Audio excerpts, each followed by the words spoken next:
Hi, I'm Chris, juror number 3, and this is my Ponderosa. The tribe has spoken.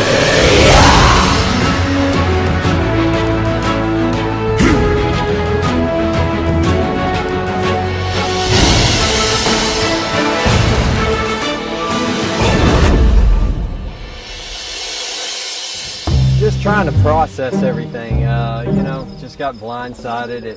It really stings a little bit, it's like, I don't know, it feels like, you're like not wanted, so it really stings a little bit. Hey, doctor.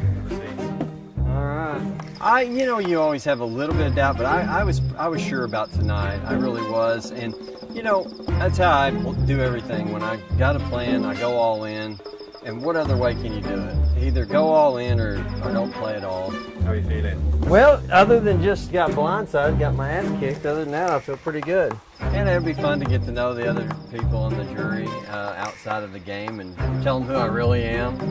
So I think that'll be fun too, is for 28 days I've been living a semi-lie, a very intricate lie, and it'd be nice to just be myself. I actually been surprised that the hunger didn't really get to me as bad as I thought it was. Okay, so speaking of which, you're one of the bigger guys in the game. Do you remember how much you weighed before you came in? I think I weighed about 258 pounds. Okay, you're a bit less when we weighed you here. You're about 252. Yeah. What's your estimate? I have no idea, honestly. I'm bound to have lost some weight. Okay, so just step on. All right. Are you kidding me? 219? 219.8. Well, medical, I went to see Dr. Joe in the medical tent, and I was thinking 10, 15 pound loss, something like that. I knew I'd lost some weight, but I actually lost 33 pounds. I haven't weighed that since probably, I don't know, summer after my high school year. Man. That's a lot. That shocks me. I thought it would be like 15 pounds. Wow, 219, man. Maybe I got to watch that. No, I had no idea. I thought 10, 15 pounds is what I lost. It's just something about the day 28 just drives me nuts too. If it said 30, but of course if it was 30, I'd wanted 35 and whatever, so on and so forth. Hello! What's up? Let me kick these shoes off. Oh my God, how you doing? I think, man. It's all right. Okay. You want a beer? I do want a beer. I'll let you pick the beer for me. You're the beer connoisseur, right? Yeah. Oh my gosh, I've never seen myself with a beard. Yeah, I took the big mirror. Oh my God. Oh my God, what a mess. It's shocking to see myself in the mirror, with the beard and the just crazy look. I've never had a beard. I'm bearded. Serious? I've never grown a beard. I would think for sure. I was like 100%. And he wasn't in bad spirits. He was upset and, dismayed a bit. But the very first thing he says as he steps into Ponderosa is, I was a lawyer. I'm a lawyer. So I'm Chris. I'm actually a lawyer. Everything else I've said is true. I just gotta come clean.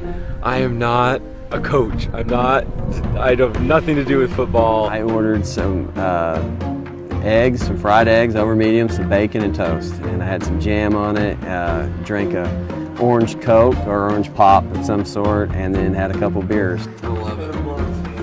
Yeah. Oh, you gotta watch this 219 figure. It's a girlish figure right here. You recommend the big We bed, recommend the big one in the of course. Possibly sleeping in a diagonal direction so you can fit in. This is gonna be the best. A toothbrush and floss. There you go. Oh my gosh, I was just dreaming of that today. Happy jury duty. Yeah, we're gonna have some fun. I've been wanting to be on a jury for as long as I've been a lawyer. So. Fantastic.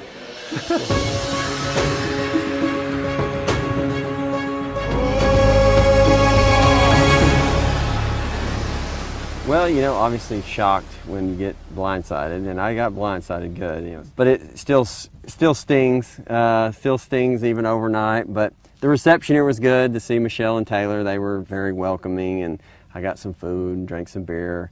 So and got a good night's sleep. And so I'm feeling a lot better this morning than I did yesterday. It's like a neck mullet, man. The Michelle salon is open for round 2. He's got this weird thing going on. It's like back hair is like connected to his hair and his hair is connected to his beard. And so he kind of wants to disconnect them and keep them in their rightful places.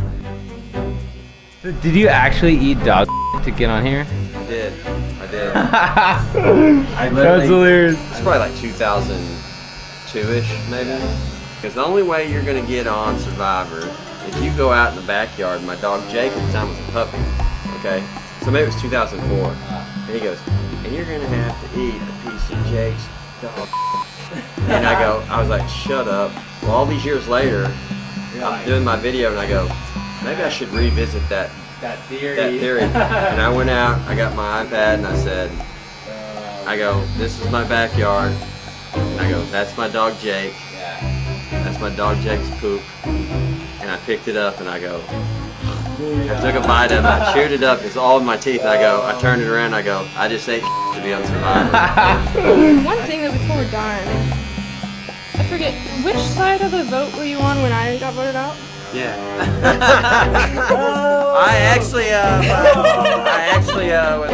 I was totally, but they said they'd vote me out instead. Putting the towel over his head. They said they were going to vote me out, Michelle, I swear.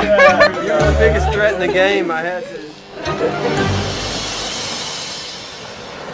Again, as your attorney, I know you'll never listen. Nothing changed about liability part. Nothing's changed. Yeah, no kidding. You do need representation, probably the rest of your life. Especially at a figgy marriage. Yeah. Would you advise him to sign a prenup?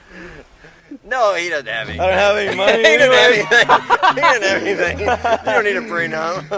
Dude. Figgy might need a prenup. I think she's got $5 and a pack of chewing gum. Now that we've been out of the game, what do you think of me as a person versus now and in the game? Well, it's totally different. In the game, man, I was like, sometimes you drove me nuts, and I like, I had this preconceived notion. I was like, this guy is just got a lot going on, but he's just not focused. There's no chance in life. It's funny that Chris's boredom comes from there's not much to do, and so he gets a puzzle out, and that's his way of solving his boredom. Well, my boredom is like a secondary boredom. I'm not necessarily bored with not doing anything, but I find joy in tripping people up as they're trying to solve their boredom problem. And I found myself giving like fatherly or big brother advice to you on camera, like, just think for 1 second, kid, Every time Chris goes to bed, I just grab a few pieces and take them apart, and sometimes I'll hide some more, sometimes I just going off of my feeling, then I just leave them there for him to mess around. We got here and I got to know you. I mean, it's just totally different. If we'd have had this moment before the game, I'd have been all in working with you. I'd probably really legitimately work at least 4 days, 5 days on it with a little help from people here and there. It's basically impossible to do. Chris, the way that things are going right now, will never solve this puzzle. I'm throwing in the towel at Ponderosa, but I will buy this puzzle and I will finish it at home, and I'll take a picture of it and send it out, because it is going to get finished. I can't handle not finishing it.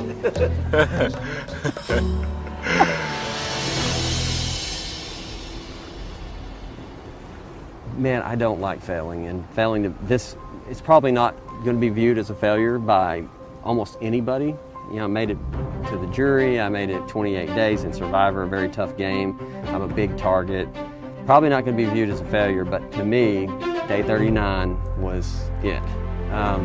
So I'm not used to failing. I'm used to pushing through, fighting it out, and winning. I've done it my whole life, and it just stings, man. And I look at it as a failure to me, so it's difficult to deal with. There's been tremendous growth out here, in my opinion. And it is coach speak, but you do learn from the losses. I told Hannah that. You learn more from the losses than the wins. But growth-wise, for sure, I you know, my family, my business, the successes I had. I mean, good Lord, I got to play Survivor for 28 days, and now I'm going back to what I now even cherish more is like a fantastic life. Like, I got to quit worrying about what I don't have and look at what I do have. And I have as good a life as anybody has.